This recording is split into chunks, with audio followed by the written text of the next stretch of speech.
अस्सलाम वालेकुम जी। मैं आपका भाई मुबीन अहमद और आपको 2.5 मरला 2.5 मरला सिंगल स्टोरी घर का इंटीरियर विजिट कराया जा रहा है। तो इस समय हम इस घर के लाउंज से किचन वाली साइड पे जा रहे हैं। तो ये बड़ा खूबसूरत तरीन इस घर में आपको किचन तैयार किया गया और बड़ा जबरदस्ती नक्शे पे ये घर आपको मिलने वाला है। एक प्यारा सा मास्टर साइज का इस घर में किचन रखे गए। तो गराज में आपको दिखा दूं, एक रीजनेबल साइज का गराज, यहाँ पर टाइल फ्लोरिंग बड़ी जबरदस्त है, सीलिंग के डिजाइन जबरदस्त मिलेंगे। अगेन गराज की सीढ़ियां आपको फर्स्ट फ्लोर के लिए सेपरेटली कर दी गई हैं और इसके साथ ही आपको लाउंज एरिया यहाँ पर बड़ा जबरदस्त किस्म का तैयार किया गया है, जिसमें मीडिया वाल आपको बड़ी खूबसूरत सी आपको मिलने वाली है।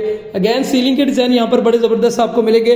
इस साइड पे आपको दिखा दूं तो वॉल डिजाइनिंग में आपको बड़ा खूबसूरत सा वॉलपेपर का काम किया गया। नीचे आपको टाइल फ्लोरिंग आला किस्म की मिलने वाली है और साथ में ये इस घर का आपका मास्टर साइज का बेडरूम आ गया, जहां पर अटैच बाथ और वेंटिलेशन के साथ ही आपको मिलेगा।